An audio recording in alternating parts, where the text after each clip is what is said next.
Hello everyone, today we talk about the landed seigneury and the feudal system. Of course, after more than 1800 videos, this is not my first take on the basiletic beneficiary system and lots of other things concerning it from a political, social point of view. But it's important to go back a bit at the roots, right? I realized that a consistent part of view likes the still the basic, right, deal, even though this video is not going to be very basic, right? It of course requires some advanced understanding of the period, etc., and for that you have all the other videos I made, and there is one about I think medieval society one, all social things considered. Also the medieval countryside, medieval peasantry are more specific if you're interested specifically in that. But this is also politics, right? It's also war, right? It's also looking at how this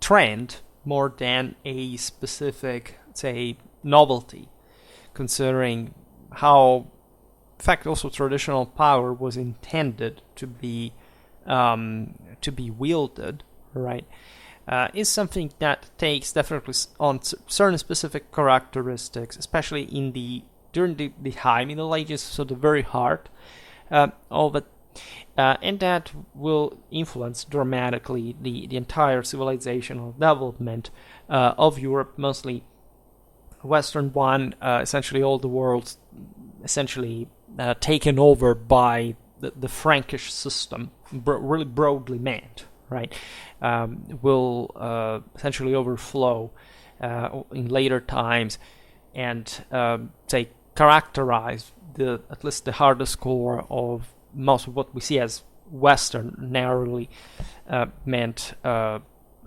fact civilization to medieval times, but the roots, of course, started from the lower ground, right? In times where definitely there was a few surplus around, in which public authority was quasi non-existent, and they had actually tried to make its work, but would know ups and downs throughout the medieval millennium. So it's important to calibrate your sensitivity about how, why, right, when, but especially this inner mechanism and what is the deal of the forces, especially of will, right? We're talking morally here, that made this happen, right? Because normally you would find these explanations again from a structuralistic, materialistic, socio-economical point of view, explaining at least that and cutting, violently all the moral, political dimension, because of course, never try to make people actually more intelligent and cultured and educated about reality than they already are, evidently not, and by a very long measure, while making them feel entitled and thinking that they actually are, which is also the worst aspect that most of those, that kind of historiographical approach will infuse in you. But if you have antibodies, especially if you take your Schwerpunkt pill every day, you will be immune from such, in fact, autoimmune disease, and you will work straight. In any case, it's complex to address such topics. We will get into the definitions as soon as we find the terms here without further premises. So, of course, we have to understand a system in all its political, military, and social conditions of these populations. The customs of the nationes settled in Western Europe would know in the first centuries of the Middle Ages a strong reciprocal influence, right? They received essentially the solicitations from the side of the Roman Church. They assumed certain characters and content that, of course, would differ from place to place in relation to the concrete reality and the actual needs of each community, but that would still have some important bases in common.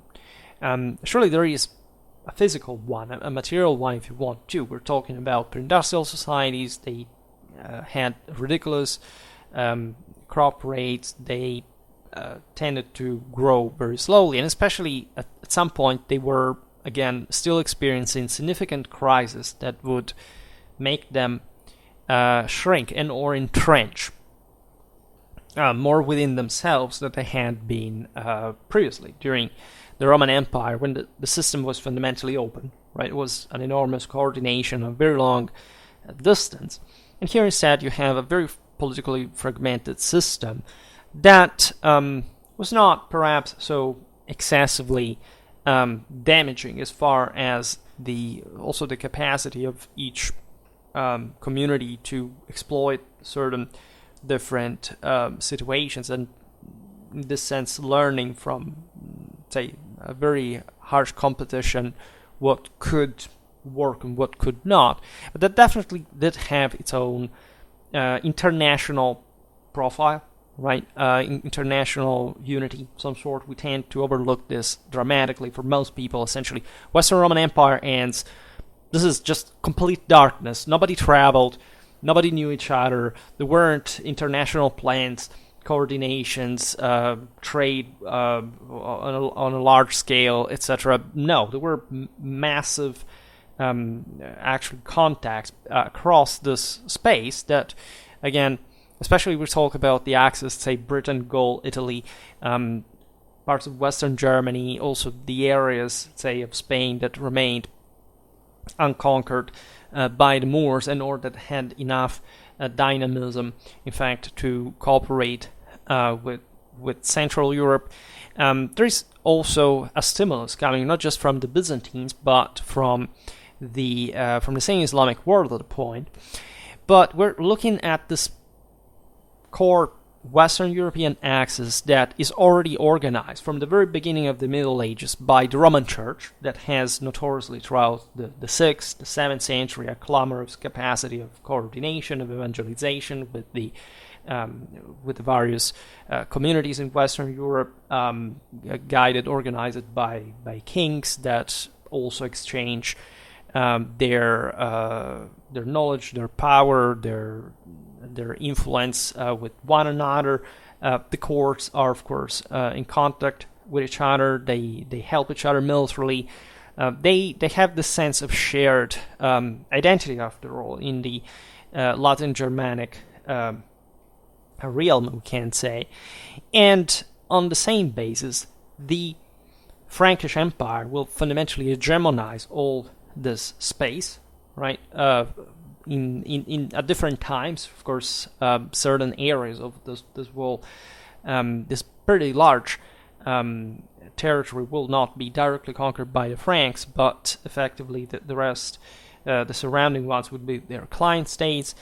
We have made plenty of videos about the Carolingians. We know how much this world would start to be organized, like how much the script, properly the manuscripting would be standardized all over Western Europe, how much monasteries, right, and cathedral chapters were essentially the connective tissue of Western Europe at the time, and how much compactness concretely existed even within the concept of the empire that had not died and was actually revived at that point. It doesn't matter how fragmented during the, in fact, establishment of what would become, let's say, what we call at least the feudal system existed. These values, these beliefs survived, and without, say, a tragic outlook, as it was mostly conceived up to not very recent in time, meaning that even the so-called age of second invasions, a bit like, I don't know, the migration era or other moments in history in which external foes came to alter the system.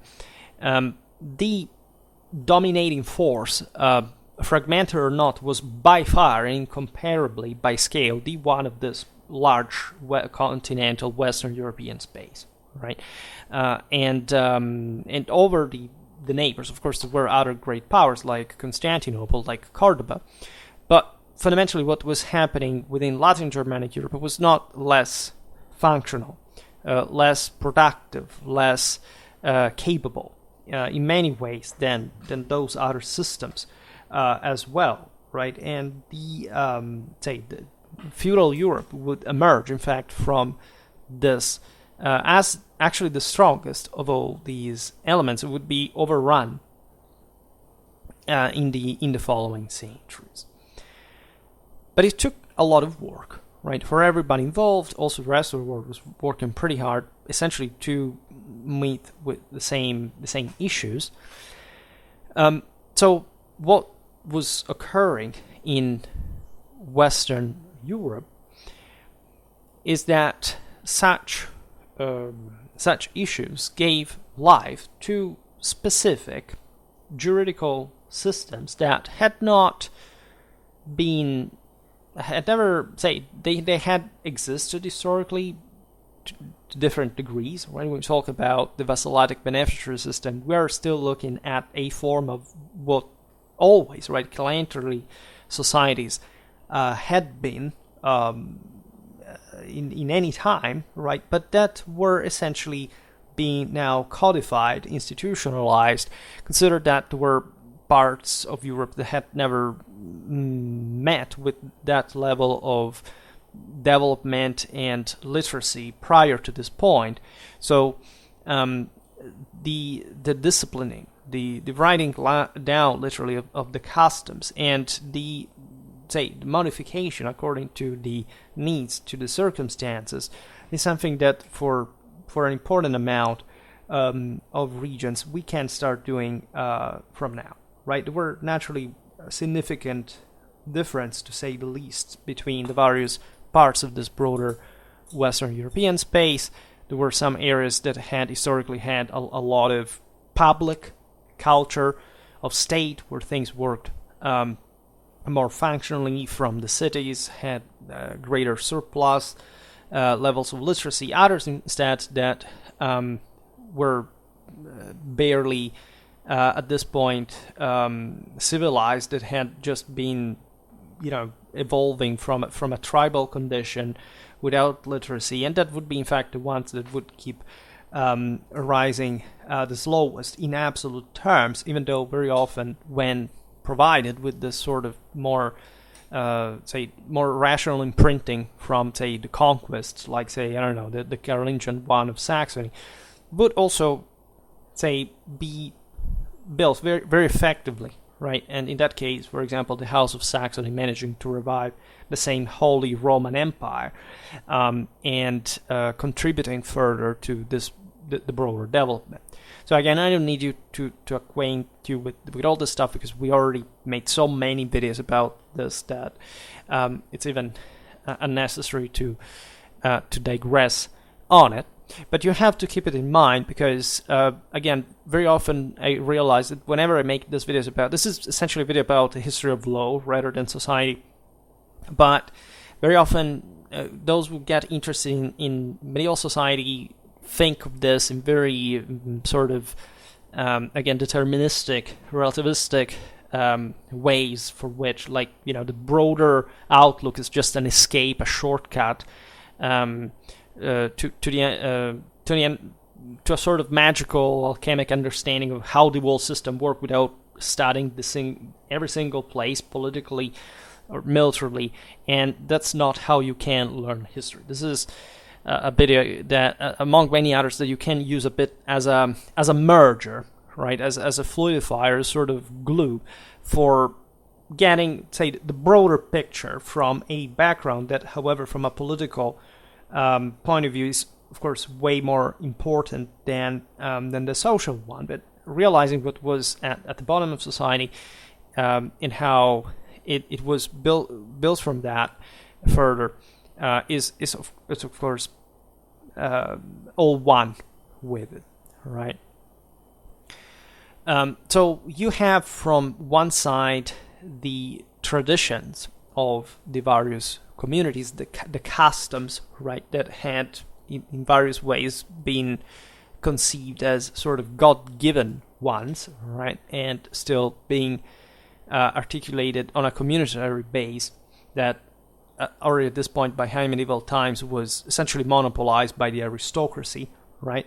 The times of, I don't know, Tacitus Germans were over from quite a while, in the sense that even in those countries that had not been yet conquered by the Christian powers, de facto there was an oligarchy that had taken over. And so when you read about the concept of freedom or this concept, it was still a product of course, this elite that had, of course, catalyzed a process of crisis, right, in the previous centuries, and that in which essentially the freedmen, even assuming that there had been something homogeneously intended as that, at least without more important distinctions in the social ladder, had fundamentally declined significantly already.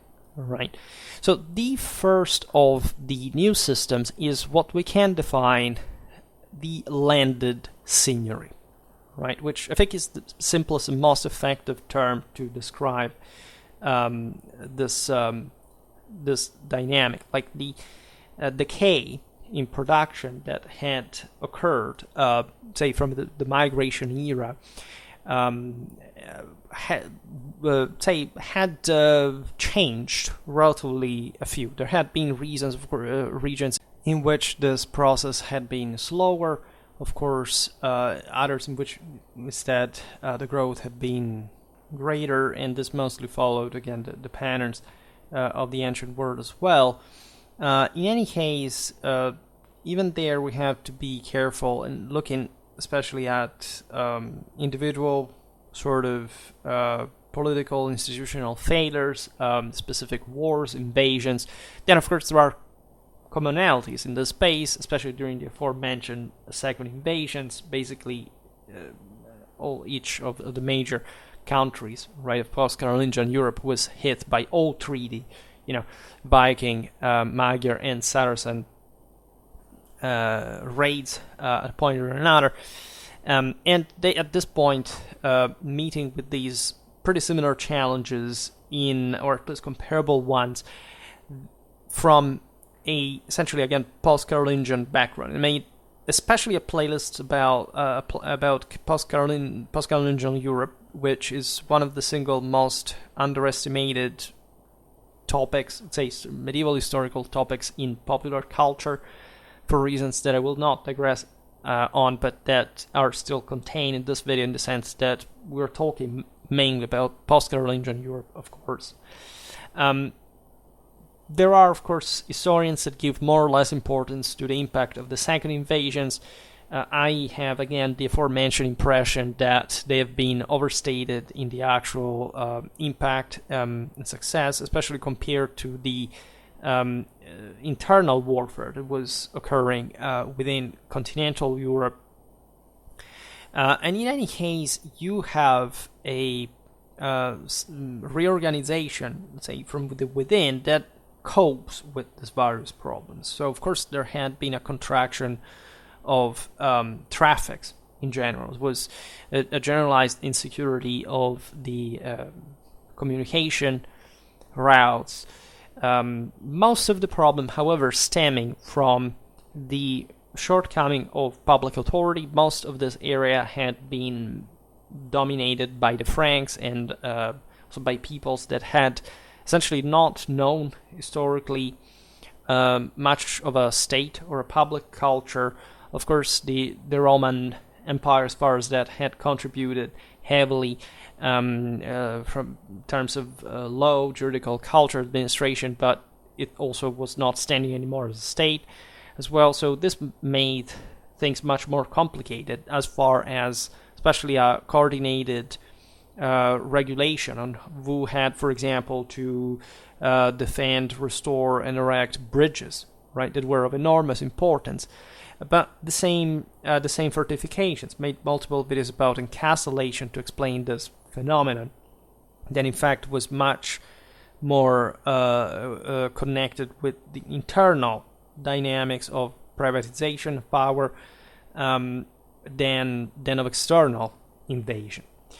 Then, of course, there was the contact with, at that point, like the most rampant of the of the empires. That is the caliphate that had basically conquered like the Asian and African shores of the Mediterranean, the Iberian Peninsula, by the way, as a large landmass, and stretching up to through the Middle East and Southern Asia up to places like Indonesia, right? And therefore connecting, especially the northern shores of the Mediterranean, to an important trade that we have seen, in fact, in the videos connected to the Saracens, but also the later Italian maritime republics, that did, while keeping the Christians under pressure with raids, and that were often, however, mostly proxy. They were carried out by pirates, sponsored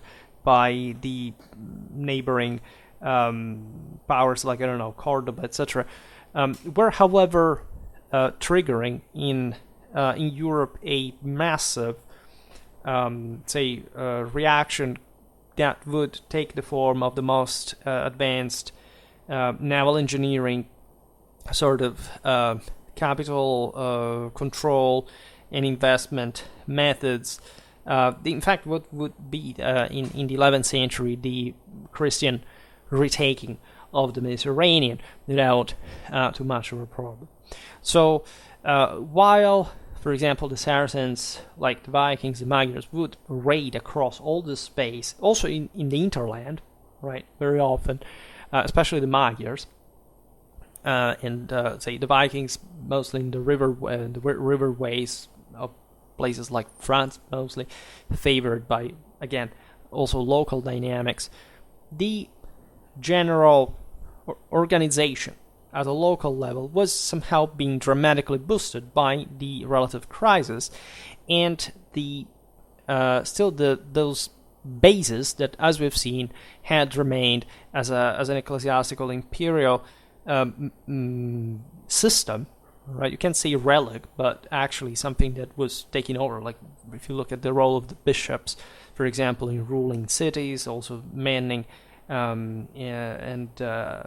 restoring, defending the walls of these centers. The monasteries also in ways would get somehow militarized. Well, these were all part of a system in which, as we'll see now, the lords, their retinues, knighthood, as it was arising as a military class, right, that across, universally, internationally recognized in this space, were all one with, right? So not definitely a moment in which the poor West remained alone or powerless in front of these mechanisms.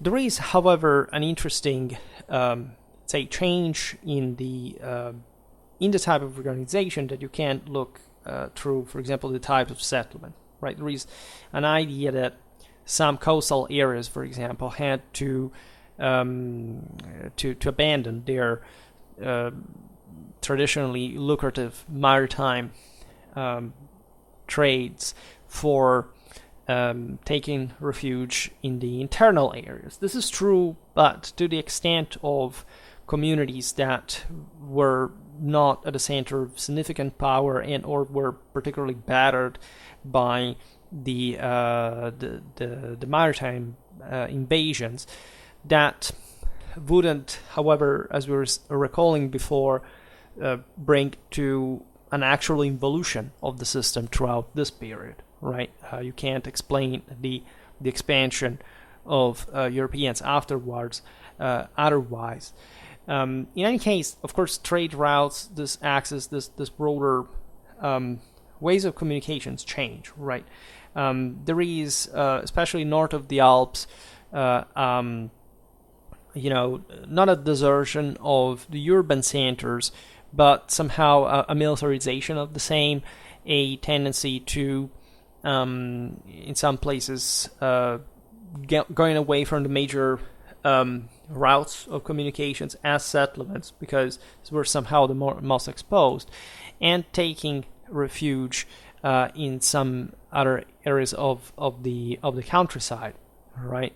That would be in turn militarized, fortified, and while still remaining part connected with these centers of powers and of government that were at least being ever more built in the cities. There are, again, lots of videos about the history of medieval cities. Made one about Paris that takes this in consideration. As you know, the city was besieged multiple times by the Vikings during this period, but it was still essentially affirming itself at the same time as a sort of capital among the other centers of northern Gaul, even when, as you know, the Frankish monarchs were still preferring sometimes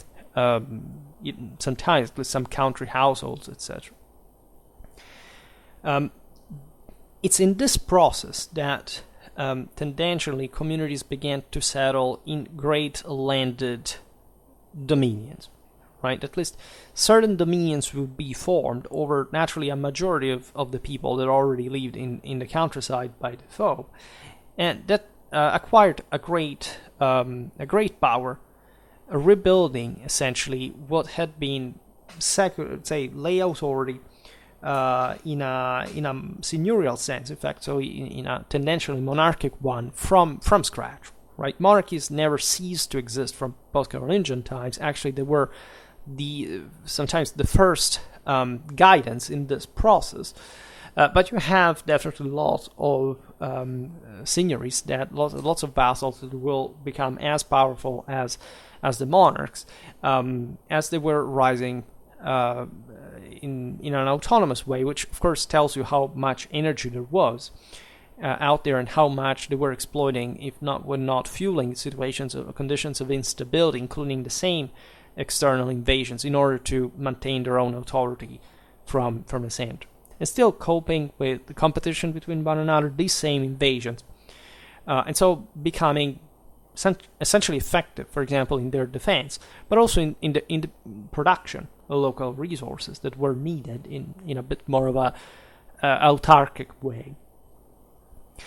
The mechanism by which people would accept these seigneuries were largely consensual, as essentially most government really is, meaning that the sense of giving way to somebody else's power basically comes from the realization that you're not willing at least to die for defending your liberty, and in a condition of generalized threat that very often came in more from the neighboring lords than from foreign enemies, such populations that in many areas of this territory had historically been demilitarized, as we were observing in that same process of loss of power of freemen.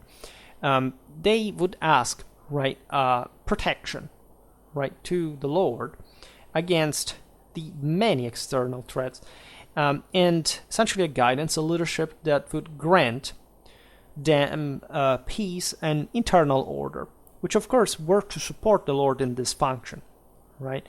There is an increased functionalization of politics and government in this regard, right? It looks all like sort of a mob system, but that's essentially what exists before the modern state kicks in, and all this mechanism had to work quite strongly, right? They had to, of course, to economize on resources spending, to find the best solutions.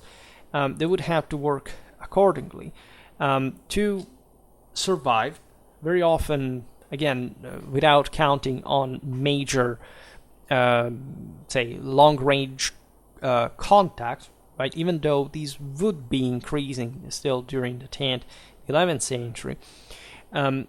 Given that, in fact, as far as all these raids around and the political fragmentation, whatever was happening was much more subject to chance, so that the best way to make things work was to provide their working force, labor force, to the Lord, right? And so to the production, but also the organization and the investment of the same by this chief, to whom they subjected themselves, to whose say power of command and justice and government they would subject themselves. The peasant communities at the service of the dominus, this was the name of the lord, were composed by both serfs and freemen, right? This aspect we were commenting on, in other videos for different reasons, was essentially causing the subjection of freemen to a freeman, right? Not just serfs and freemen were still living the same life, but you had the explicit recognition, right, of that some one was essentially much more powerful, as far as also the control of public prerogatives that in the say in the weakness of monarchies were in fact taken over by these guys that were acting like literally sort of kings within the space, and often also having this local public rights subcontracted de facto by kings that very often were just eventually to see such prerogatives lost, right, for a long time, right, even centuries, right, before being able to get them back. This was also a way of co-opting force, right, from the king to the noble to the local population, and the entire mechanism was not even entirely new, in as much as, for example, in traditional law, people had always had a different price, right? Freemen also had all a specific value that, of course, was superior to one of the serfs, but in this regard was still somehow providing with a proportional equation, right? It had to be evaluated also from person to person, right? So this concept was not new in the sense that, again, especially in some countries where this had always been the norm, right, without much of an assimilation, right, of a generalized concept of free men, right, in equal ways, right. This is actually true for essentially the entire world at this point, right. You had more stabilized concepts of citizenry in some communities, but the point not being, in fact, that the subjection of some free men to others, that was happening through a contractual mechanism, right, of land exploitation, etc. We'll see it now. But the fact that the public prerogatives, so also the ones of control, of exercising justice, right, of controlling violence, right, of really ruling the land, were now in the hands of people that had spontaneously emerged as such because recognized by essentially the local community in this function in different ways, right. There were extortions as much as genuine say dedications, because of the obvious reason that if you have to organize a defense, you need those who know how to make war and have the means and organize, incorporating all of this, right. Consider that in terms of personal freedom, peasants were much more autonomous at this time in history than they would be later on, right? Not just in the later Middle Ages, but even in the modern age, as a matter of fact, right? They could have a better lifestyle in absolute terms, but their juridical freedom was only later much more limited, right, in function of the ancien regime, that was essentially the sublimation, the crystallization, full institutionalization of this order that had distributed power in such a fashion, starting from the Middle Ages, right? So, of course, the subjects owed obedience and subordination to the Lord, who in turn had, however, to protect and defend the subjects, granting them social order and also safeguard of rights, because as we were just saying, these people were not formally losing their state of freemen. There was, again, an agreement that was extended really to the entire, and it had also been, in this case as well, in fact, the case for monarchs as well, right? If the leader is unfit, it must be removed. We were just talking about it yesterday, like about the concept of sacral kinship. Like if you have a weak king that is to be overthrown, right, it's because even if he was not fit by divine will. And still, as we were observing, like the peasantry wasn't even this sort of supine, weakened force that couldn't become dangerous, taking up arms and managing with mass, like to beat the quality of the professional milas that was at this point increasing in fact in importance. So as I was saying before, the peasantry already at this point in history didn't have much of a sort of truly warlike inclination. These peoples were at best able to put together some levy militia and not much more. But this could be dangerous in a time in which, again, surplus was few after all, so also the militares were elite qualitatively but also numerically. So and in which, as we see many parts of Europe, cavalry hadn't even become hegemonic, right? Cavalry was already, from the early Middle Ages, the most important arm, which means that it would defeat infantry more often than not. But it's not until the mid-12th century, the third, fourth of the 12th century, that you have in Western Europe essentially an uncontrasted hegemony of cavalry over infantry. So nobody essentially managing to defeat cavalry, if not with other cavalry. So of course, infantry was always there on the battlefield until essentially the early 14th century, where you start having the first victories of solely infantry armies over cavalry. And telling the truth, with the mid-14th century crisis, actually that trend stopping once again and reemerging only much later in the mid-15th century, but not by peasants or average, say, of commoners, but actually of professional soldiers that were created as such by the princes that had, in the process, by the way, won their control in this ancien regime. This gets often misunderstood. I very much insist on the dynamic, not just as a medievalist, but in general, because I realized that thinking otherwise was sort of continuous progress of, say, of the political liberty, right, of the individual is not really what happened historically, and you get macroscopically wrong for centuries history if you believe otherwise.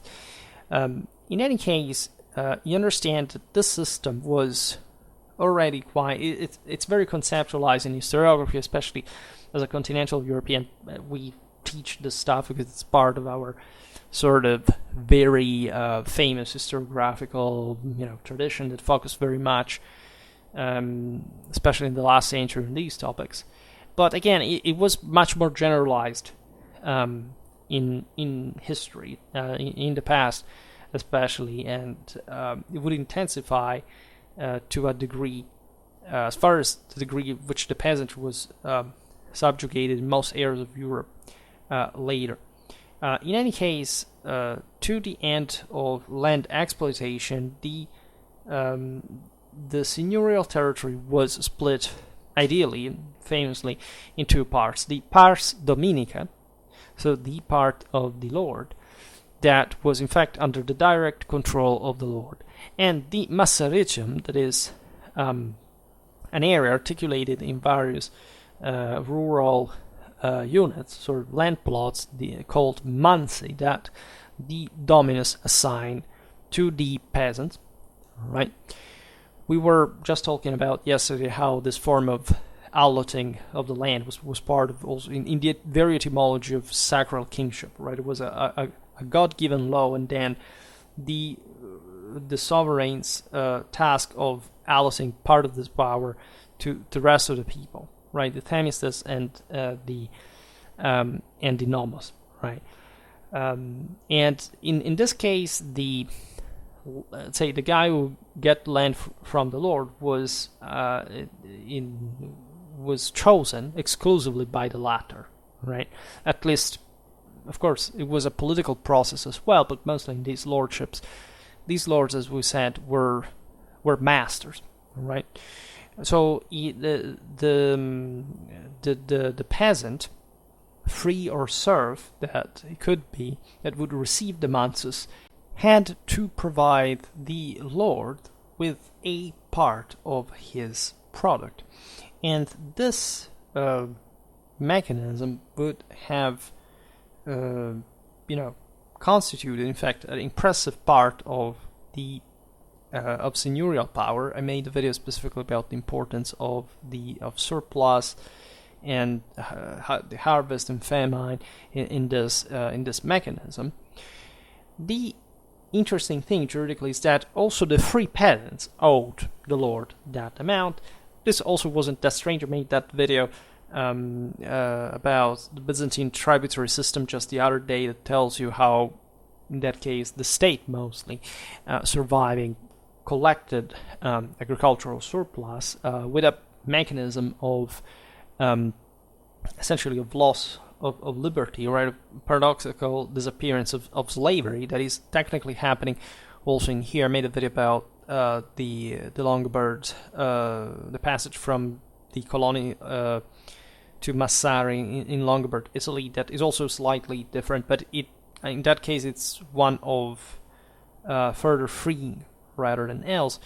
And in this case, instead, however, of assimilation of freemen to serfs, because they had just essentially signed this contract. If you want to leave, right, you have to help us, say, centralize power, otherwise you can't have really a rational organization of the whole. And this is a very interesting mechanism, because all the surplus would eventually contribute, and so manage from a single with a unit of command fundamentally, with a strategic planning and sort of also better logistical means that were established at this point, or in pre-existing bases. Think about the ones of the Carolingian army that had been quite advanced back in the day, would contribute to reactivate also on a long range international trade on the longer run, right? In any case, again, these working performances were essentially becoming the symbol of the subjugation of a freeman to another freeman, right? They understood times were changing, that if this system had to be rebooted, it had to be done on the basis of hierarchical government that would eventually contribute to expand the system dramatically. The peasants, so free or serfs that they were, even though the difference was basically ceasing to exist in practice, right? And let's stress this, it had not necessarily been much less before, right? Consider this, that it's not much just the sinking of an individual liberty. It's not happening in a physical space, but in a moral one, right? What happens here is the rise of a feudal elite, right? So the guy that was free before was free because there weren't so many other people above him. Right now, for reasons mostly of command, right, of defense, there had to be a guy who would be more permanently at the top.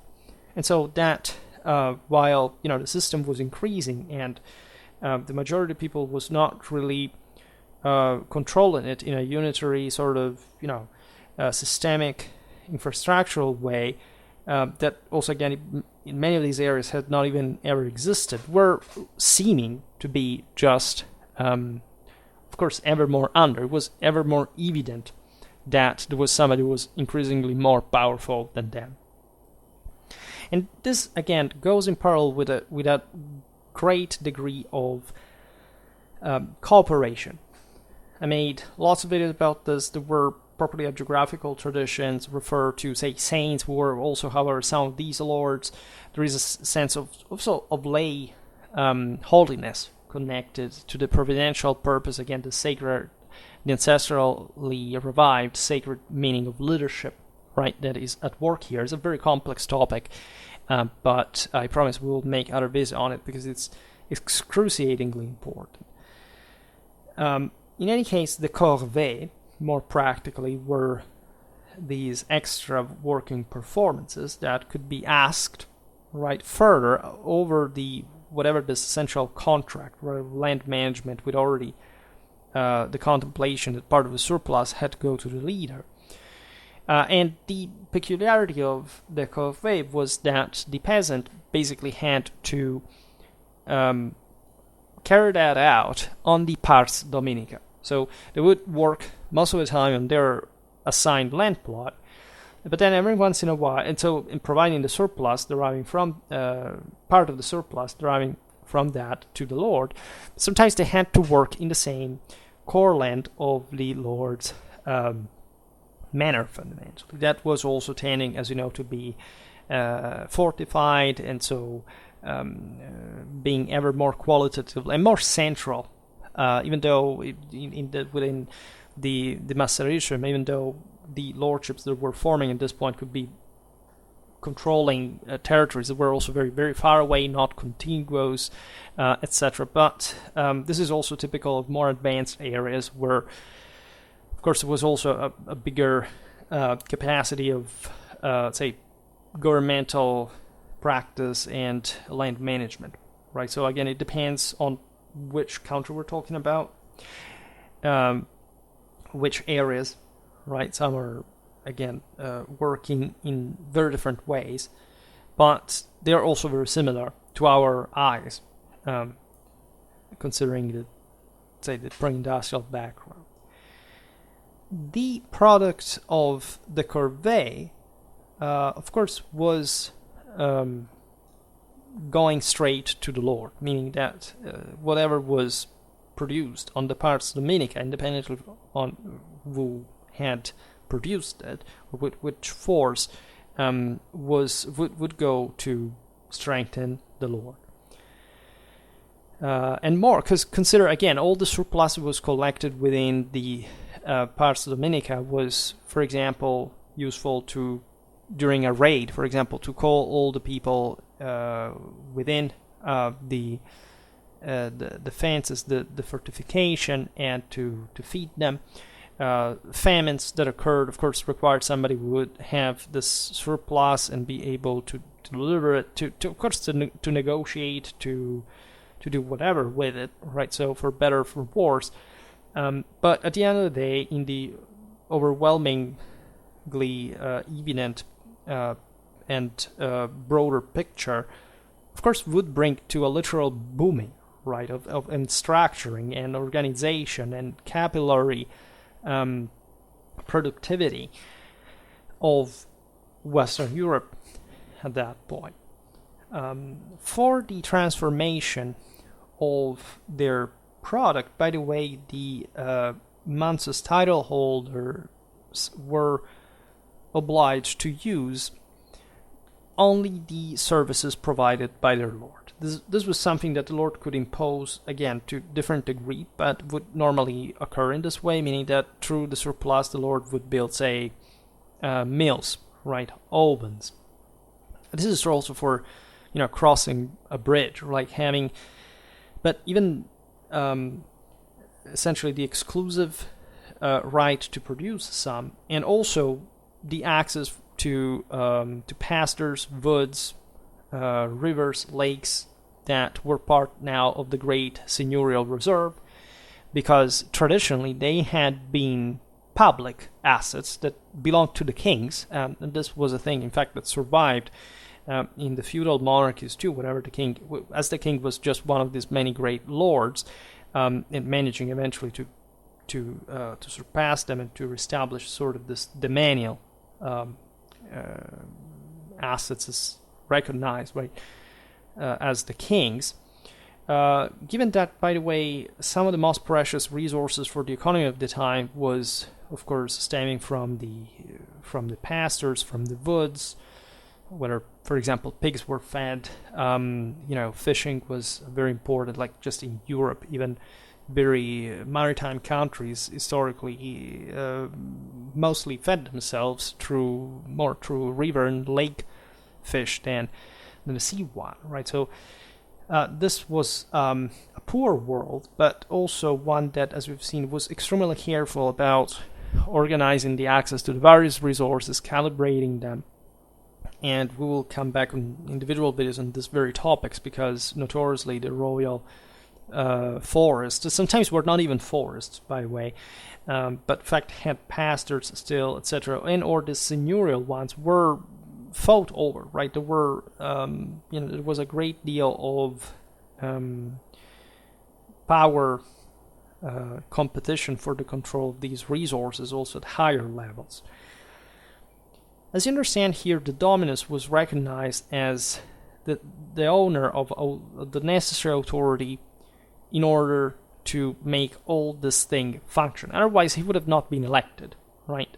This authority was known as banel, right? It is a term ban, which means command, right? And that was expressed not only through the government of the peasant communities in the, say, subjection to his orders, but also by the exercise of justice. That was also an enormous source of income. But this was done in virtue, again, of the prestige, the power, and the effectiveness of this ruler. I made lots of videos about the banal lordship as such, which is also a term that you hardly ever listen into, like in pop culture, on YouTube, whatever. I think I could be the only person who ever made a video about that. But it's basically this, in fact, type of lordship, literally stemming from the concept that these public authorities, primarily the exercise of justice, and so also the one of, especially for the lay lords of higher justice, was, so the capacity of comminating death penalty, for example, was taking on, in fact, a public meaning, was sort of substituting the one of the king, of the emperor at the top of the ladder. So as far as the litigations between peasants and between these and the lord, there was a seigneurial court called to judge. It was, of course, presided over by the dominus and made up of agents that with him cooperated with the courtly administration. Let's say the cursus is a term that we use. It depends on which country, but it was one of the terms used to define what in English is called the manor, right? So the idea of this still fortified enclosure of some sort that would become the center of the court proper later on. Of course, as you can imagine, some areas in Europe were more or less versed towards juridical development. The Carolingians had so-called missi dominici that had to assist the various lords. They were usually clergymen because they were the only ones who knew how to read and write, and so were also more legally expert. There were other areas of Europe instead in which lay literacy was a greater thing. There were some areas in which, say, public authority had always existed and carrying out, say, making law function and throughout all this period uninterruptedly. There were other areas in this space that instead were just, relying on oral traditions up to a certain point, at least before Christianization, and were mostly still proceeding by looser customs and less recourse to sort of more advanced juridical systems, where, of course, in the latter case, you had a greater type of amount of privatization. It's also a greater amount of seigneurial power in an arbitrary, discretionary manner, right? The curtis, the manor, etc., becomes the center of this landed government, right? The sense that the castle that rules over, right, can be not just a yes, there is usually a town developing in the nearby, etc. There are centers that are born like this in Europe, but in some areas, of course, there had already been fortifications where in the heart of the cities, etc., and more or less the thing would function from there. The spontaneous product of custom, the system of the landed seigneury, was essentially abiding by what had been the traditional deal of government. You have, again, freemen that engage into this essentially contract about how they have to be ruled by whom. That technically was the basic social contract. Again, there's nothing extremely new, but it now is being essentially certified by type of interactions in a literate world, at least as far as the institutions would go, that allow us to see how this law, which would essentially evolve as the feudal one, would work concretely, right? Because before that, we don't really know or understand it much. Of course, at this point, we're looking at a significantly more advanced system, as we said, than the time of tribal times that we have, in general, much more evidence also of non-written type in the first place. But don't think that it's such an overwhelming one, right? We're talking especially the 10th century, etc. Many things are rather foggy still, and unfortunately, great part of the knowledge, the evidence, the information would require to understand it is irremediably lost for many reasons, also artificially. But of course, not everything was wasn't much of a bureaucracy at the time would record them in the first place. The single peasant communities, as we were recalling before, were still substantially autonomous, right? They developed each own their, intricate complex of rights, of which there were also jealous guardians, and of which they required to the Lord respect and protection, right? In the same way, they had sworn, it was the complementary thing, to abide by the terms of their subordination to the Lord.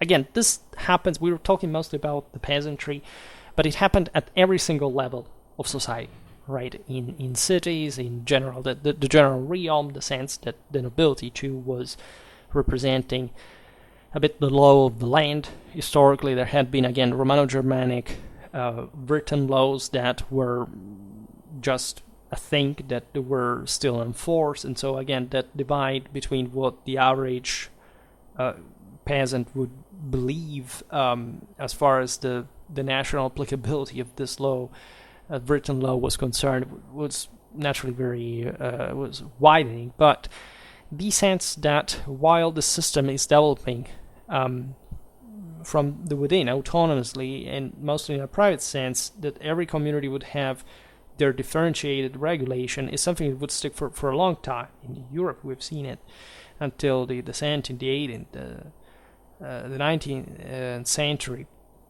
right? And it is much more habitual again, in much closer, much more familiar than we tend to see today of what we think the state is, etc. Spontaneous customs. This is the sense, like when you think, for example, in civil law, that there is a sort of law of the people that is the natural one given by God, etc. That's also how it had developed, right? The customs were not really established by somebody else once upon a time per se. They had developed from the gradual, say, social, political mechanisms that had made people decide to regulate themselves with those standards. And you understand that now at this seigneurial level, such popular traditions were mixing and evolving in the specific function of the relative political, military, and social reality in which every community lived. The relation between the lord and the peasant community was thus a synalagmatic relation. That is to say, that the subordination of the latter to the first had as say counter service, let's say, the defense that the first granted to the latter against the external enemies, as we've seen, the safeguard of order, of internal peace. These are very important things, right? There must be someone who makes put things in order, right? Plus the direct, say, the banning of the of production to the satisfaction of the of their need, comprehensive need, right? One of the entire community. So in the long period of relative depression that Europe knew, in these phases, that was again, like, mostly there's the sense again that the second invasions messed up everything. Not really, right? The big booming of Europe started exactly in the 10th century. By the 11th, we can document it for the first time just because it's a consequence of the result that has already manifested, right? And allows to see greater amount of literacy, of wealth, etc. You can say that the crisis triggered this as well. I mean, the contraction phase had ended historically, right? There had, again, yes, the second invasions had not been particularly helpful, right? Surely the system would have expanded even without them. But there is a further impression that the Metus Hostilitas confers to this system because it strengthens it from the bottom up, right? It allows every community to regulate itself in a way that would create a very delicate political mechanism of constant negotiation that somehow lays at the root deeply of the Western way to power that was so effective in the following centuries. So, needless to say, there was a lot of competition, as we said, lots of war actually going on between the same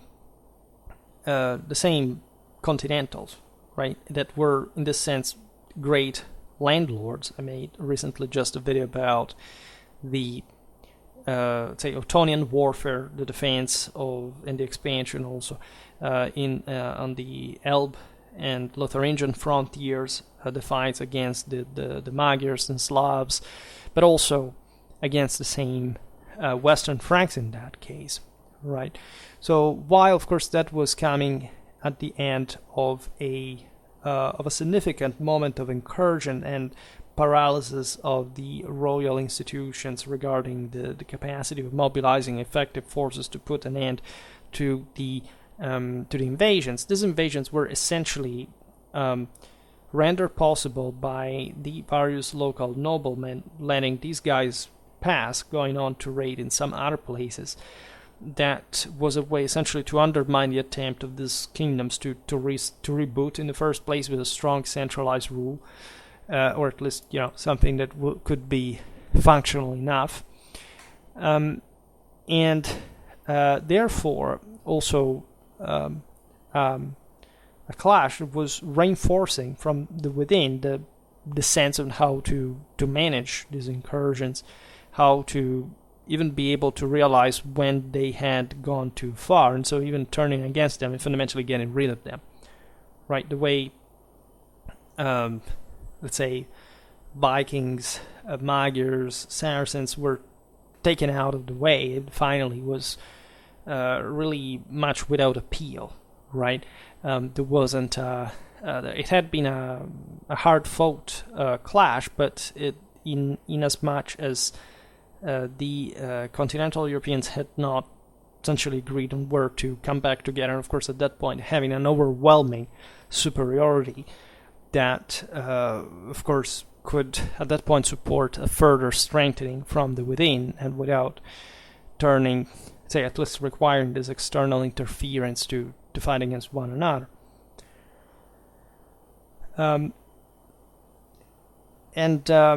Surely, even as a military historian, I never want to minimize the impact of these incursions, how deeply, right, these raids, these invasions had struck, how much damage had been caused. It's also how much was lost, right?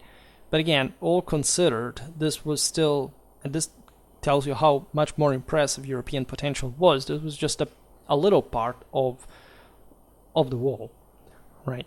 Reason for which it's also important to stress that the seigneurial development was boosted further by the essentially shortcoming of some of the sames of the minor seigneuries, the coming back of kingdoms of the empire, etc., was of course a consequence of essentially the threat that was posed to some lords, right, of different levels of the hierarchy,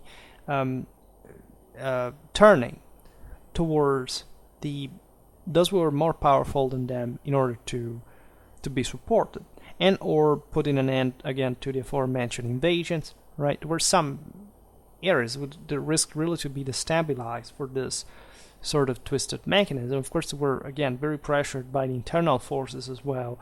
They were trying to escape. Think about, I don't know, how the Magyars and their Slavic allies were really threatening to destabilize the entire eastern part of Germany, like Saxony, Thuringia, Bavaria could at some point could fail as political institutional realities, right? And at some point when the raids became the hardest and the world system started to melt away, these same counts that had backed these invaders realized that they had to join forces to put an end to the further disgregation, and this of course was happening at so many levels, because as we've seen also again in the recent series about the Ottonians, there was always some rebels, sometimes even some of the fact of the more faithful ones that to the established order that had been developing within that support, right, would rebel, backfire, etc. The consequence of all this was, however, that the peasantry was increasingly becoming dependent on the military class that was ever more professional and mounted and performing and politically invested, and that as such was throughout the 10th century again internationally recognized across in fact all this space, to a point that would create in fact a sort of class solidarity as far as maintaining their own privileges, prerogatives, and marrying to each other, and so establishing this further, say, dynastic, inheritance channelings to try to surpass this chronic fragmentation that was threatening again the stability of the entire system. There is also another aspect of this, that is the policy of the ecclesiastical beneficia, we can say. The clergy was not allowed. They had, as we've seen, been governing, administrating, etc., but they, by law, couldn't, for example, shed blood. They couldn't sentence somebody to death. They needed at least a lay advocate to do so. I made some videos about this, especially as far as the Kingdom of Germany is concerned. And this, again, could take different forms. It's obvious that, I don't know, pick the bishop counts, so-called, in Italy, and their retinues, from which also the communes would develop with their armies, etc., had many ways to exercise violence, but they needed, juridically, formally, a lay lord, right, that would have to come and carry out in virtue of his, again, also, in fact, lordly authority.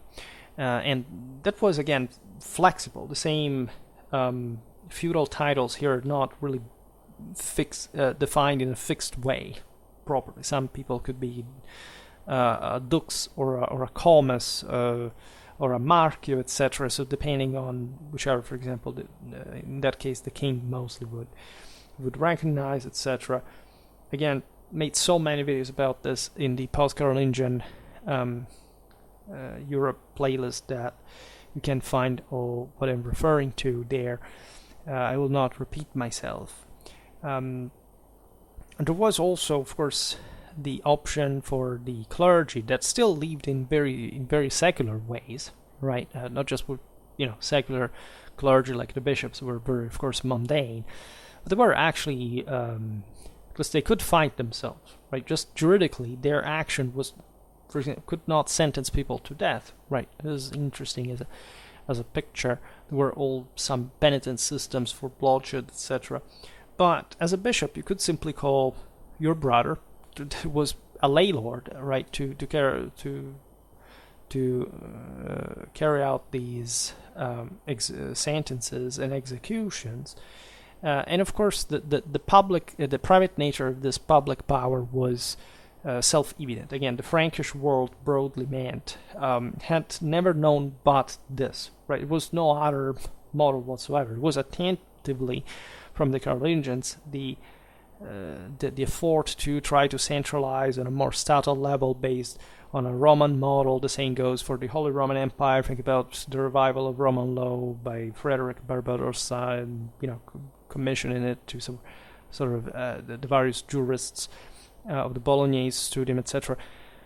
But naturally, this was very difficult to do in places, again, north of the Alps, where that sort of autonomous sort of public statal culture had not ever quite existed, right? So you can argue, however, that this seigneurial system was the first step to it, right? Paradoxically, on the longer run, what you notice is that the feudal system would be a much greater gluing factor for eventually creating, in fact, feudal monarchies and later modern states than, say, what, for example, a much more centralized and bureaucratic Byzantine system was. We were talking about it just the other day, also, as far as this ways of collection of surplus were concerned, right? The issue of the ecclesiastical principalities was also bringing to that were pretty large and powerful, right? Also north of the Alps, if not even more so. In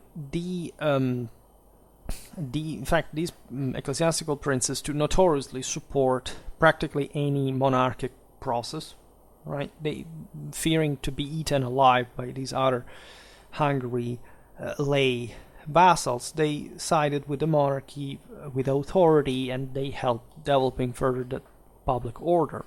All right, this would happen also at a smaller level. So the idea that, for example, the ecclesiastical principalities in some countries would eventually, and especially in Germany, when the privatization, actually the public system worked worse. The bishops were better militarized, right? Especially after the conquered date of Worms, to the point which they were feudally invested, like of their ecclesiastical properties, which is just quite interesting, right? Because it was obviously overlapping to the process of still ecclesiastical election from the within, but notoriously was at a process of that state failure. But in other countries, like I can say it in France, in England, etc., of course, the ecclesiastical principalities were powerful. They had their own armies, retinues, etc. It was said in the 13th century in the German Fold that there were 20,000 armed troops at the abbot's orders, but were somehow still weaker than the lay nobility.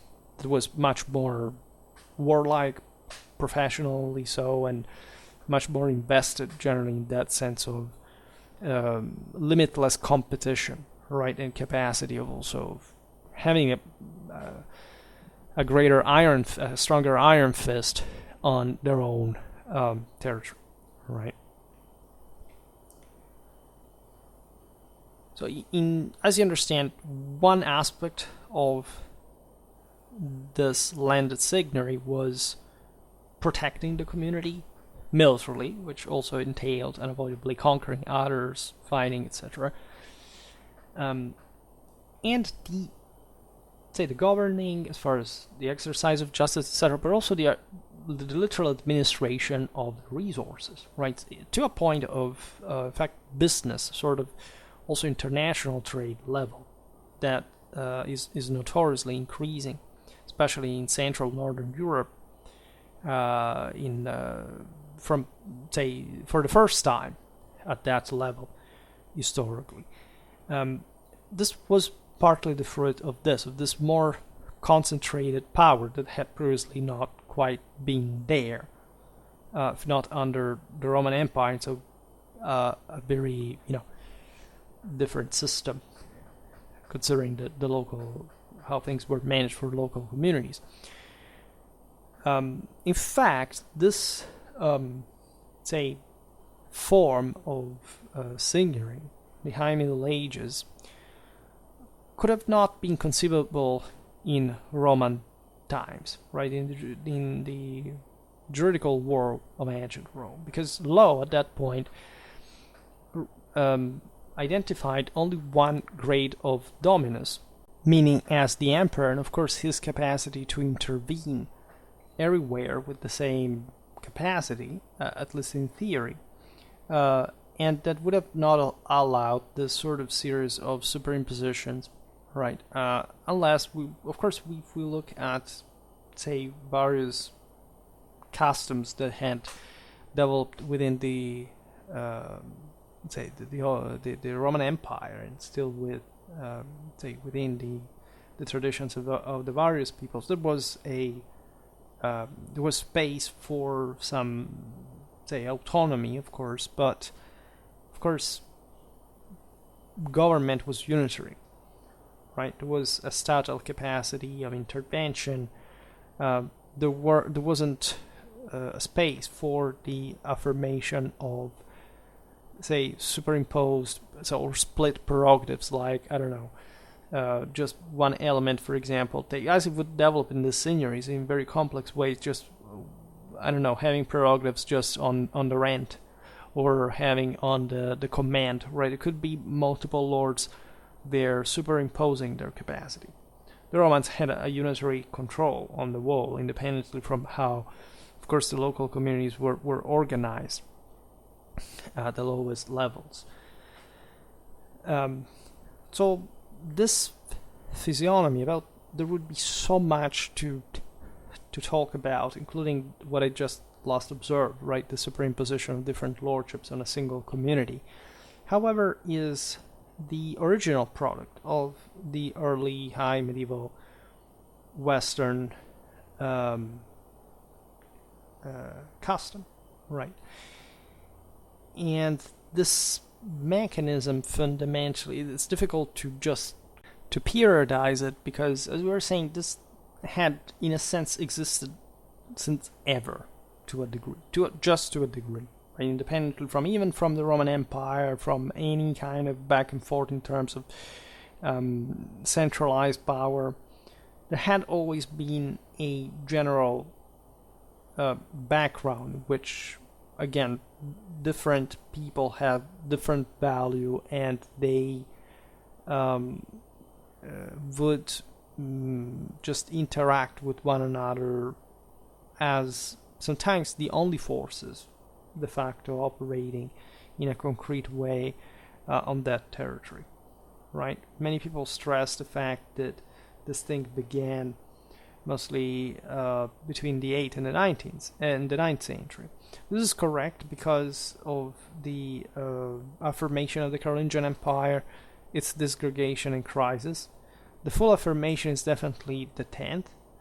You can argue that in Merovingian times you have already this process of retribution of the by the title holders of the major courtly farms that already existed to retribute their say the loyal ones by granting them some of their land in holding, right? Technically, this is how, again, the same Romano-Germanic system at the root was all about. When the Germans walked into the Roman lands, they actually inherited as monarchs the concept that everything belonged to only one guy. Like the Merovingians are evident in this. Like they were in that sense saying, okay, we are sort of emperors, we own everything. Like the kingdom was technically believed to belong to them dynastically, individually,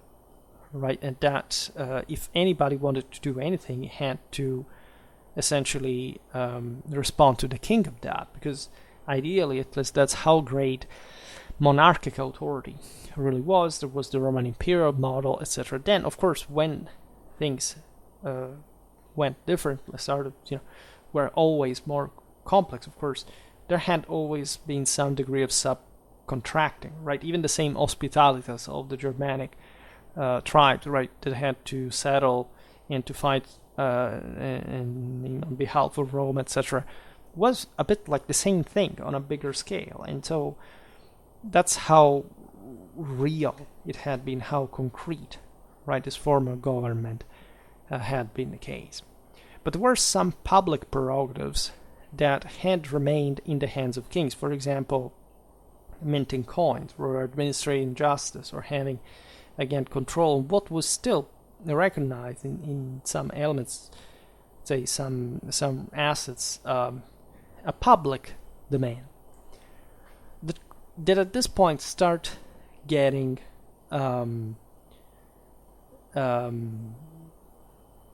essentially alienated de facto by other lords, right?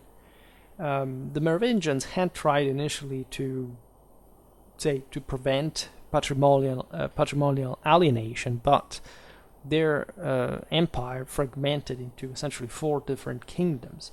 And at that point, as you know, especially what had been the Gallo-Romans and Gallo-Roman Frankish elite, right, had began to eat up all the various public prerogatives locally, so that the Carolingians eventually made all a big sort of recovery, but still essentially subcontracting those rights again to these guys, their retinues, etc., that they would just kept ruling in a decentralized way, and so acquiring some just ambitions of prerogatives, etc. Also because they didn't know much else but the sense of a private possession, right? The sense was that the king also privately possessed everything. So if the king was not able just to control those lands, if not through these guys, why wouldn't these guys think that it was their right just to inherit that land, for example, for their family, just like the royal dynasty would do with the entire system, right? The Merovingians had literally inherited the victory on gold from Constantinople. They had already retributed for a long time their retinues by giving them land that would have, on the longer run, of course, brought to a sensible transfer of the landed assets from the donors to those who received such gift. In particular, because in theory they had to give it back. Like these entire, say, of course, there would be the affirmation of the allodi, etc. Say some islands of personal possession that it was recognized by the nobility and so by the king as not alienable, right? Because it would have been at that point to touch so much the prerogative of the nobility for how it had entrenched and established itself that it would have caused a sort of revolution against the king that was still, again, struggling to establish a true feudal state, etc., on his own. It would take centuries, right? In some countries, the process would actually fail. In half of Europe, namely the eastern part, central eastern part, this thing was, say, the state lost, right? So that's the point. And with dreadful consequences, by the way, because of course it dysfunctionalized the entire system. But the idea was that in theory you could take this land back as the king, right? The assignation of this land was not for it was not for a time. Plus, there would be eventually the capitulary of Cursis-sur-Oise, the edictum de beneficiis, etc. It would actually render these fiefs inheritable. But the ultimate idea was that these fiefs had been given as such just by the king at some point, right? So public and private were confusing themselves, but in theory, again, there was a sovereign authority that could dictate whether you could rule there or not, because that had to be, at least in theory, the ultimate force that if capable to do so, traditionally could dislodge you from there, right? By the way, that's how the Carolingians had managed to take over the Merovingians, right? They were simply becoming more powerful than those who had given them of the same kings, and they became kings in their stead, right? Also inheriting the same identicals. So basically everything the Carolingians did was, aside from the reestablishment of the Roman Empire, was the same thing that the Merovingians did at all levels, right? They literally took the entirety of it. So, as you understand, big deal. We can thus say that the concession in fief of a landed seigneury did not entail the alienation of the same from the side of the donor in favor of the one who received it. The courtly estate remained the patrimony of those who gave it, right? This is valid for all the various vassals, right? If the vassal wanted to himself a property to a guy, like this remained in the hands of the vassal. I mean, the guy who had given this fief to the sub vassal, right? So in theory, all this functioned like that. And when, say, somebody died, for example, a lineage went extinguished, the king could say, well, that's where the need for a public superior sovereign authority would remain. He, especially because of the need to find an authority that could validate that that passage, right? In establishing, I am the king, I can say whose land that is, right? And this, of course, was based on, say, the way feudal law impacted the system is that, of course, the king could not simply overstep feudal law, but could resolve certain issues by legitimizing one of these rulers or not in this sort of controversies, etc. And that would confer, in turn, back prestige to the royal authority. It would allow to come it back, because it was better for these guys to have a king that could sanction publicly, ultimately, whether, say, they were entitled to their fief or not. Right? If it hadn't been anyone, it would have been a much more savage situation of free-for-all, one against everybody, and of course, it would have not been feasible. That's the reason why nobody ever thought to eliminate the monarchy, and of course, a sovereign power that had to districate itself among all these issues, right? And these concessions went all in parallel, by the way, with the banal exercise on the land and the residing communities, meaning that, again, all those public prerogatives that had been fundamentally hijacked, stolen, were recognized in the hands of those guys by the king, who could say, I am the only one who can decide about this. And of course, yes, if a fief passes into the hands of somebody else, and I legitimize that, that normally happens together with the local customs. So whichever, however that fief was regulated, administered, etc. So it's the custom that, because in theory also kings could say that they were owning literally everything because they had been chosen by God, etc. But the people could say, but if we rebel in arms, we can also overthrow you, so that power is given to us by God as well. So it was just this constant wrestling across all the hierarchy, and also horizontally too, so it was not just about that.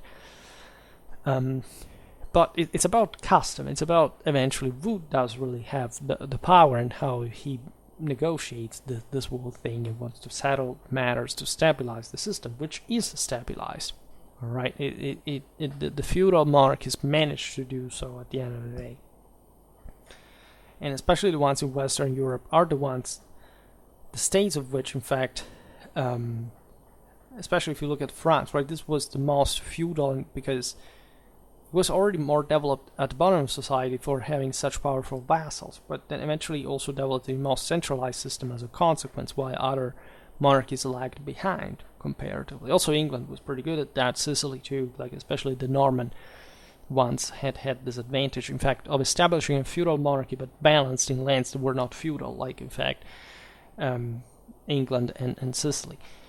While it had been much more difficult for France to emerge, right? But as we were observing, for example, in Central Europe, the monarchy failed essentially, right? Became elective, and that meant that essentially was just the nobility ruling.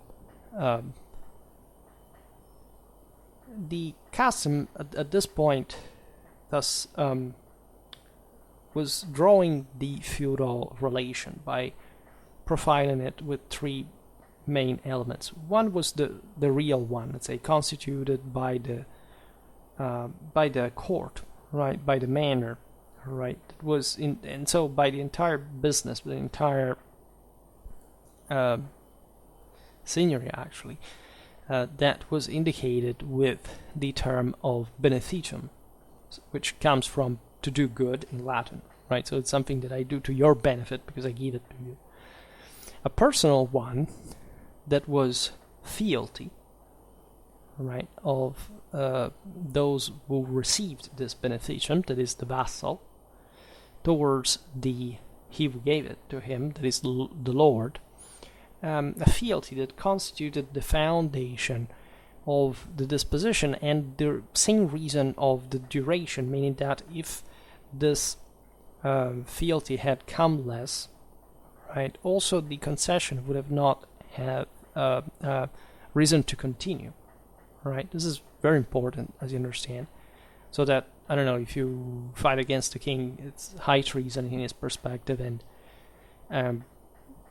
unless the king also did something. So of course there were lots of struggles of this kind, so at that point the bond was loosened. Finally, it was the immunity, that is the passage from the lord to the vassal as far as the exercise of the banal power, right, starting from the moment of the transfer of the benefit, that is the essentially the so-called investiture, right, and that would also entail a specific ceremony, etc. Also, where the dubbing came from, and certain faculty, the same knightly one, was about conferring this faculty that was given by the higher power, the sacred one, going from down from the top of the hierarchy, at the top of which was God, of course, and of which the emperor, kings, who were the media, right? The presence of the beneficium in the asset of the lord who was entrusting it to someone also after the feudal investiture was manifested in a series of duties that burdened the vassal. His fealty was expressed, first of all, in this double duty of Consilium et auxilium, right? The Consilium consisted in the duty of the vassal to be part of the seigneurial court, right, in which the various decisions on the management of the entire patrimony, the entire realm, right, of the lord, or at least that was made up, let's remember it, both by because this reflected the Dominicum and the Massaricium in scale, in an upper scale, right? The lands governed by the lord, and the one by his vassals, right? The fiefs that he had granted to them. As a consequence, the guy had to obey his orders, right? So there were the Consilium, the council, essentially, where all the issues between the vassals were settled, right? Also because the lord was to be as powerful as to fix them. Of course, it was full of feuds, etc. It's like a mobster situation, right? It's that messed up. It was also about real power, right? And gradually, that's how this primitive form of power concentration would actually develop pretty effectively further over time. And so there were also the issues between the vassals and the lord, because the vassals could ask, right, in a sort of union, right? And this court was distinguished neatly from the one of the landed seigneury that, as we have seen, was instead made up by the agents of the seigneurial domus, house, and it was competent for the causes among the peasants between these and the lord, while the seigneurial court thus essentially protected the customary right that had affirmed itself within the seigneury, and the feudal one, the one of the usages that disciplined the feudal contracts between the lord and the vassal, right? The auxilium was, as you understand, essentially the duty of the vassal of providing the lord with military service that was expressed at the putting at disposal of the lord a certain number of knights, of cavalrymen, at least, and of infantry from the side of the vassal, right? Knights, militaries are not, say, the terminology is varied, but of course there is the standardized version for which we tend to distinguish a bit more also from later times. At this point, it was more like a matter of de facto power than formal titles, right? Every guy who knew how to fight on horseback and who could maintain himself with that mount and panoply was, of course, eligible for this business. And he was sort of a lord on his own, right? Mostly, again, there was the masnata of the lord that was called like this because apparently it came from the term that means grinded floor, and so the fact that these guys were fed by the lord in his household and maintained also as far as the equipment because of surplus resources concentration, so also arsenals, storing, etc. was concerned. But very often these guys, the more they rose up the hierarchy and the more they could become, say, the holders of a castle, for example, and maybe becoming, say, they're assuming de facto an hereditary title in the process. Some of them were serfs that therefore didn't have rights, but the lord could, in this regard, trust them more as far as the fealty was concerned. And many later European nobility actually stem from these guys, right? But it's also way more complex than this. What I would like to make you understand here, it's a very, not just theoretical, because I tried to make it nuisance enough, but still, again, the variety of connections, etc., were enormous. You can't quite just standardize them in one way, right, or another. By standard, yes, there was a big deal of say, concrete connections like this. Surely the usage, say the customs, defined concretely the discipline of feudal contract, in fact, in different ways in different European regions. This vassalatic system spread in regions that essentially comprehend, especially, and that's where they were born in the first place, the French territories, by influence from these, starting from the second half of the 11th century England, also Italy, with the exception of, say, Sardinia. But let's say this stuff existed from Carolingian times, say, for example, in the Longobard Kingdom, in parts of Germany, right? Even in parts of, say, northeastern Spain that had been conquered by the Franks. But speaking, for example, of the latter, Germany and Spain, the feudal relation was held around this time, the 11th century, by up by more particular norms. We will see, because every European country had a different way to this. They were pretty much the same thing, also as far as the product that was the knight, right, the mounted elite, etc. But there were all different rules, right? An aspect, however, characterized everywhere the feudal relation. That is to say, the vassal was not obliged to give, in an ordinary sense, to his lord any part of his product, in theory, right? At least in the way it happened, right? The idea was that by military service, they would mostly provide that.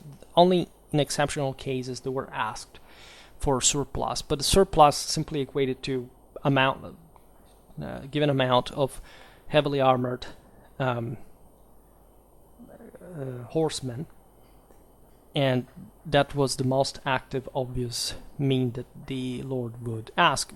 As we know, we have seen all these mobilization problems in different videos, in order to grab other land and consolidate more power, etc. So that's what fundamentally was really about. And the decentralization in that sense helped, because every land would, of course, levy his own forces. Was not much of a back and forth in that regard. And you understand in this sense how important fealty really was to ensure the political tie, coordination, strategically, and so on. So the vassal participated to the expenses of the lord, however, in some circumstances. For example, in the occasion of the marriage of the firstborn daughter of the latter, because the dowry, of course, cost a lot, right? And as you know, every daughter you had married cost you a substantial much.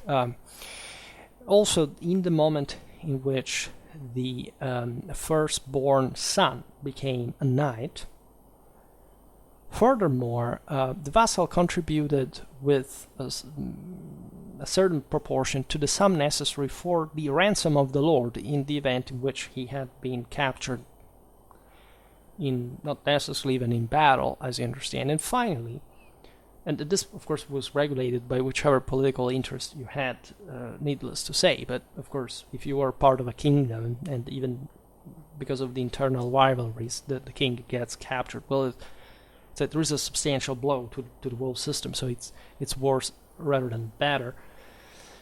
Then, finally, the vassal was to pay an extraordinary subsidy to the lord when the latter, in front of an exceptional peril that was incoming on his entire patrimony, that is the one made up by the seigneuries directly held by him and by the fiefs granted too. So this was a way for the vassals to protect each other as well.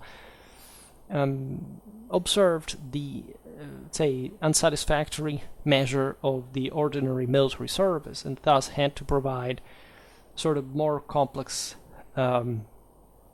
defense, the cost of which were split, in fact, among all those who would essentially draw benefit from that. Naturally, this was all negotiated between the king, the vassals. It was not even a universal thing, of course, but ideally, right, the concept was that they had to cooperate in this fashion. Again, it's just like a mob crew, literally, and it's not contemporary politics works too differently, right?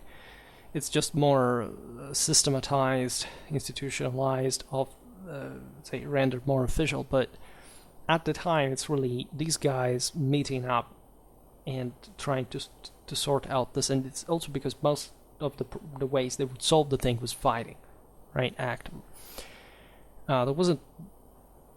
Yeah. Well, let's not digress, because get into a rabbit hole of all the the interesting dynamics of this political and military story. But the important was having that social basis that we have described today, so that we could just operate with these troops, and having the entire system just in practice working by themselves. I think even just in the mindset of the peasantry, how the system had established itself, right? Generally speaking, again, the peasantry had been demilitarized, because generally speaking, these knights become ever more performing.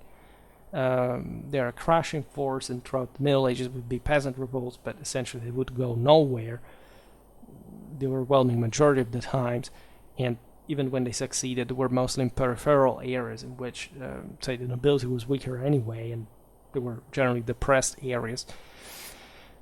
So the organization of the landed and feudal seigneury, thus original products of the early medieval customs, and they thus not only substituted each other in, say, popular tradition, but they often sided, right, with this intricate intertwinement of norms, because while feudal law was getting defined through literally the books on these customs, etc., there was still, again, the original law of the land. There was the land of the people, of the nation. There was the land of the king, which was public. It was also another thing. There was a feudal one. There was the ecclesiastical one coexisting, as we've seen in this system. So everything was very complex. But that's also where civilization stemmed, because at this point, society gets more complex. It must be ruled in a more precise way, and so everything gets more regulated, greater juridical works develop, etc.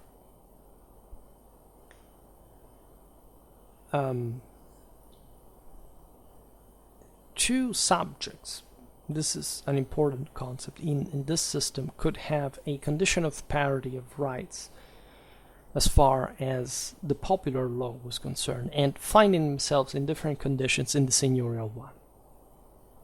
Because this is just like a contract, right? Where one of the two that, as we've seen, had been assigned a mansus, that was a bit the standard unit of land plot, but measured economically, so it was not necessarily even just of the same extension, but it was a bit the standard in post-Carolingian Europe, was subordinated to the banal power of the other.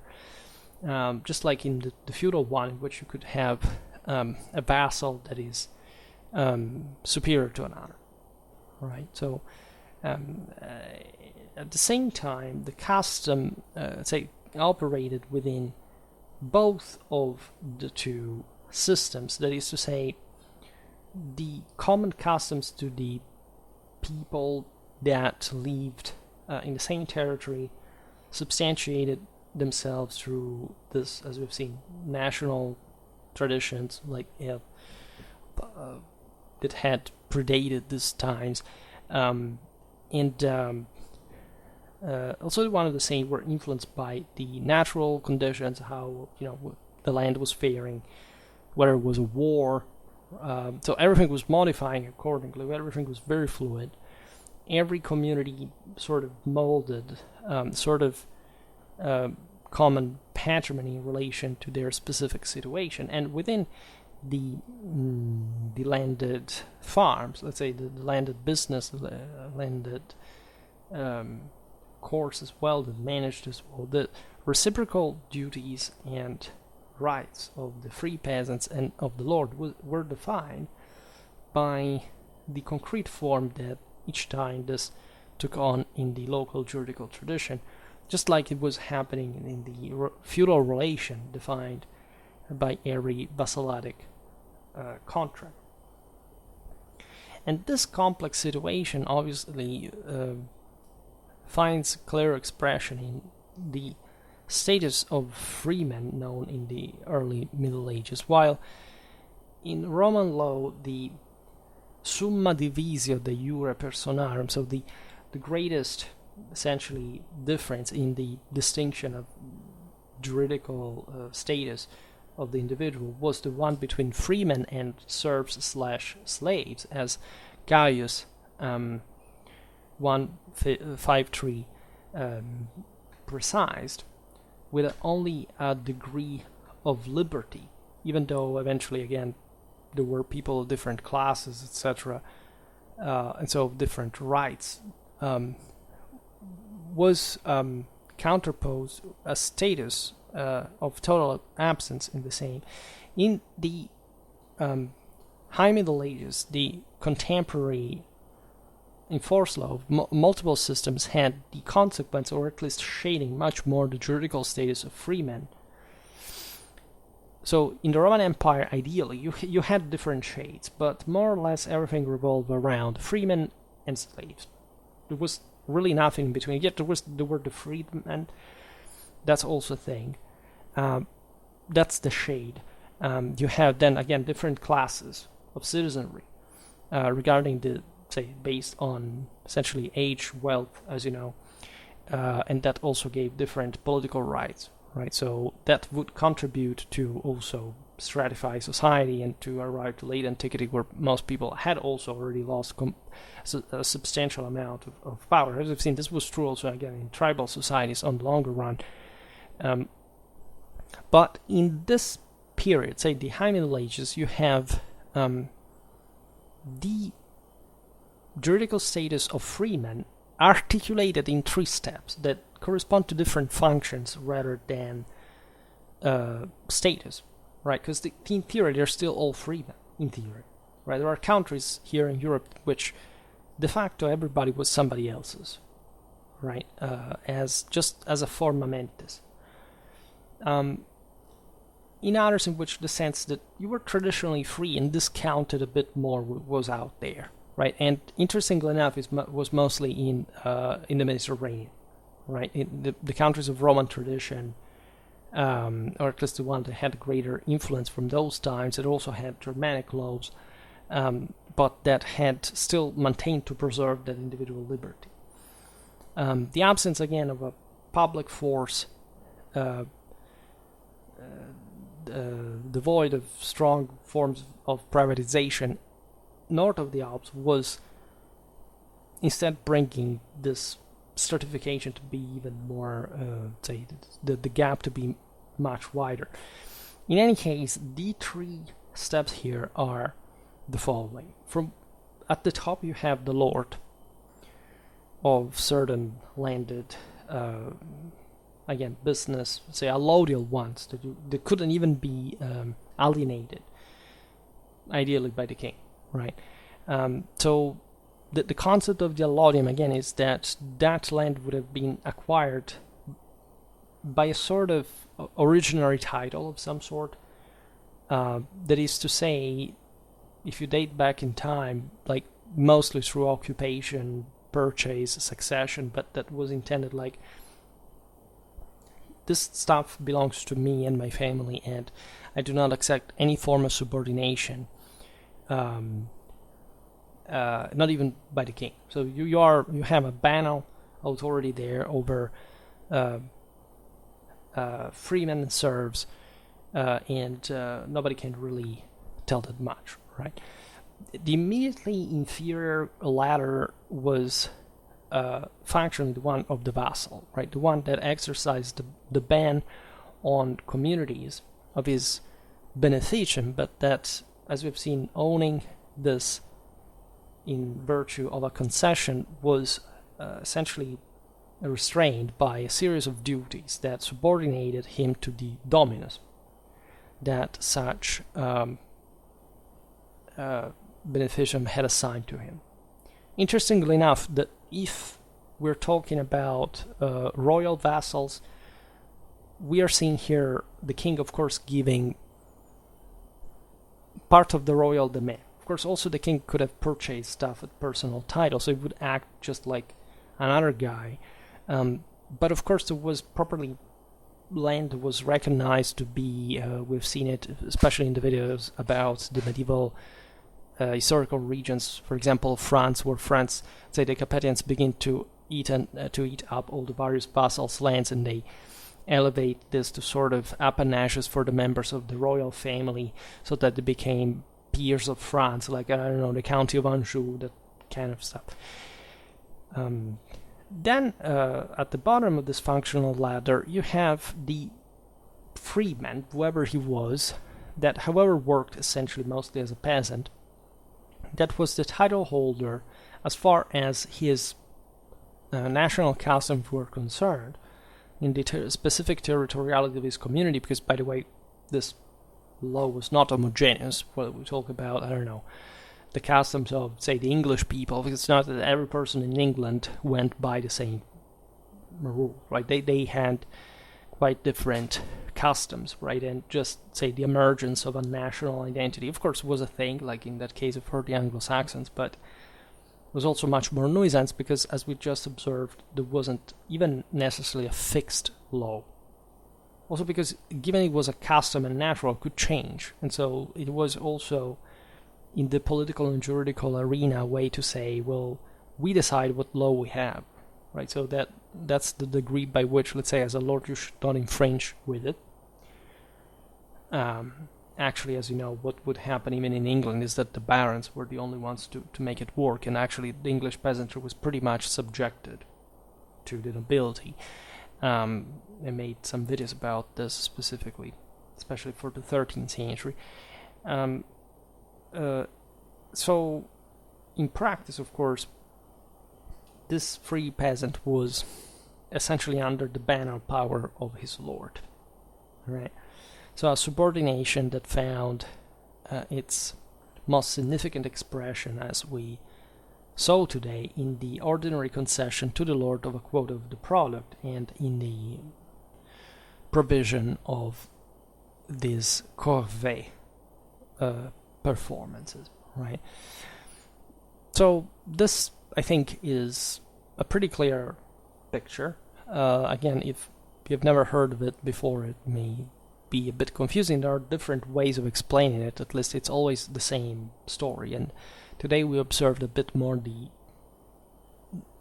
concept from a legalistic perspective, but of course the way it would take place was also much simpler and obvious. Left aside the incredibly messed up ways this happened, meaning, again, enormous intricacies of laws, of rights that would last superimposed on a single asset until very late in time. And so mostly the state would take how much, like 800 years more, even to try to uniform and homogenize this. And that tells you a lot about how the system really was, and so how even you can measure the level of political institutional development of a country through the way they coped with this layers of de facto subcontracted government. We will hopefully keep talking about this because it's an evergreen. Really, it's always good to repeat it every once in a while. For today, however, I stop it here. I just hope that you enjoyed this video. If you did, please share it. Otherwise, leave a like or subscribe to my channel if you're interested in my upcoming content. As always, I thank you heartily for listening to me. I wish you a nice time and see you next time. Bye.